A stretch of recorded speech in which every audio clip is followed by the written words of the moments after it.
Today, I want to talk about using uh, incomplete date values and how to convert those into complete dates if you want to use them for date diff calculations. So one of the groups that I met with this week, they are doing clinical abstractions from medical records, and they wanted to know the date of onset for this, symptoms for the disease that they're tracking. And because they're abstracting from medical forms, they just had a date field. But then as we got to talking, they realized that they're not always going to have a complete date because somebody could, it's like arthritis. It's one of those things where like it's not something where you know the exact day went from this to this. It could be kind of fuzzy. So somebody may have like, well, I started feeling symptoms like in June of 2020 or something like that, or spring of 2020. Or even they could just say like, well, it was like 2020 when, this started happening. And depending on how far back it was, your memory gets fuzzier and fuzzier. So they wanted to know the number of months or days since onset. And it's not important for them to have the exact day, but a good range. And in order to do that, we had to figure out a way to fill in the blanks, so to speak, with these abstracted dates. So I came up with the idea of sort of asking the question first, because they're doing abstraction. So you can put, it doesn't have to be a one-to-one. We can add some leading questions to help get some clarification. So instead of just having a field that says, what is the date of onset? We can ask them ahead of time what kind of date value they have for the date of onset. And then once they select the date value, then they can put that information in. So for example, here, we just have this field that says, select the date value that you have for this visit. And if they have a complete date, then we have an embedded field that pops up with a value that they can just select a date field, put the entire date in.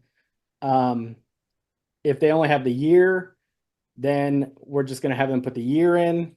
The month, they're going to select the month from the dropdown, and then they're going to enter the year.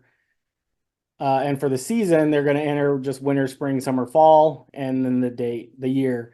And what's going to happen down here is, let me show you as I walk through. So for complete date, if I put today, it's going to put today in, and it's just the entered date. So we're using the entered date for the calculation for the date difference here.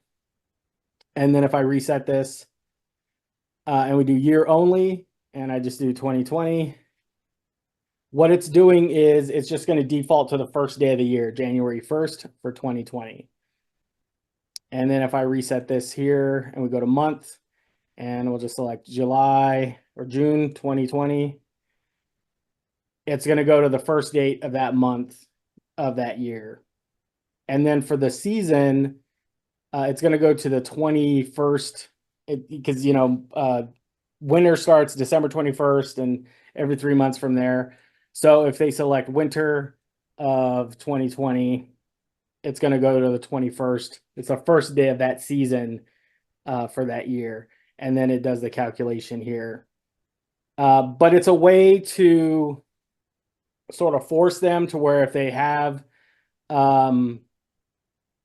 partial information, that this is a way for us to be able to complete it. So that way we can do calculations off of it.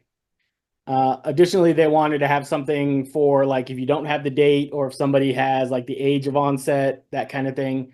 But that's not pertinent for this demo. So if we go to the designer, I'll show you how we built this.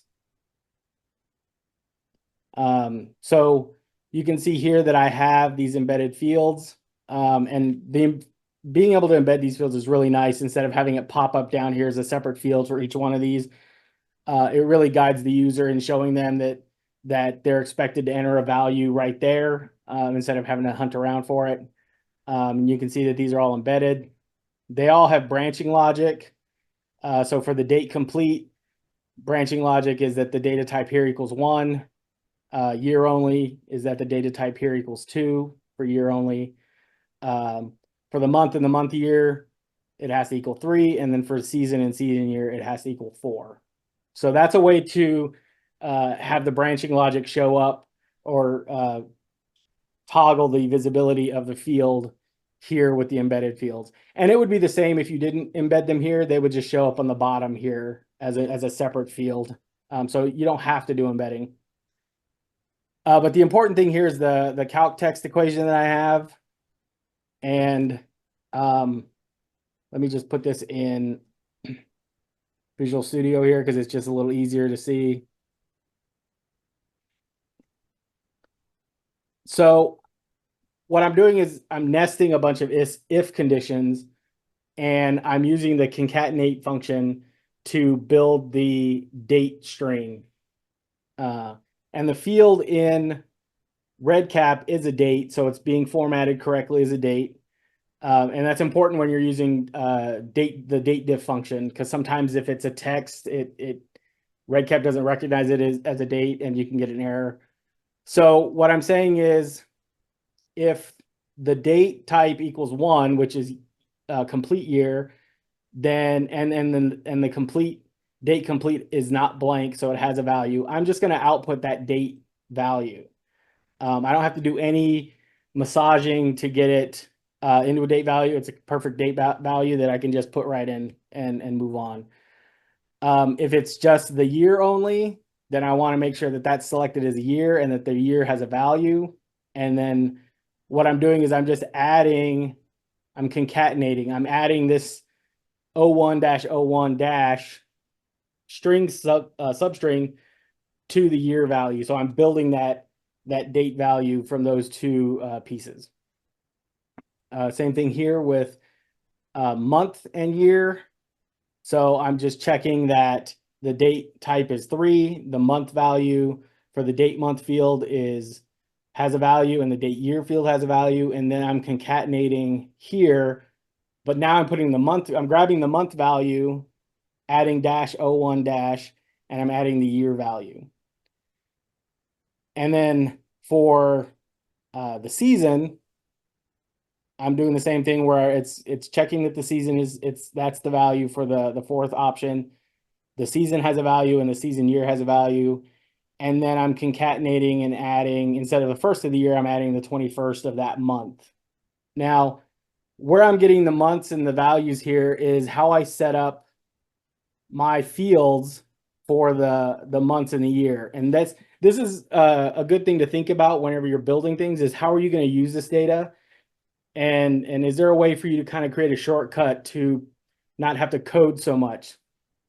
So here what I did for the months is, instead of having the typical 1, 2, 3, 4, 5 for that RedCap automatically assigns, I have 01 because I want the 2-digit month value for my date. So I'm taking care of that here, so I don't have to code it in the calc text. Because if I did like 1, then I'd have to say if it equals January, or if it's 1, then I want it to be 01, that kind of thing. Or give me this value and then add a leading 0, but if it's 10, don't do that kind of thing. So by putting that in here, that saves me some time. Same thing here with the season, is instead of going 1, 2, 3, 4, I'm using the month that the season starts. So winter is 12, spring is 3, summer is 6, fall is 9. So that I'm able to just put that value in for the month as well. And then for the date difference, because the nice thing is I have all of these individual parts, and I potentially have 4 different date components that I'm building. But because I'm doing that here, and I'm sort of collapsing all that information here to the generated date, then I can just use this generated date value for my date difference function. I don't have to consider any of this stuff anymore. So if we go to the date difference here, all I'm doing is I'm saying, give me the date difference from the generated date to today. And then I want the number of days. And then this is whether you want a signed or unsigned value. So if today's date was the generated date, then the value would equal 0. And any shift to the left or right, past or future, If you don't care about, if you just want to know the days difference, you can leave that as false or leave it blank, and it'll just be like, if it's 20 days in the past or 20 days in the future, it'll just be 20. But if you want to know if it's in the past or future, then you want the sign date, because it'll be negative or positive, and that'll give you an indication of whether it's in the past or the future. And depending, sometimes I think it depends on which date you put here first.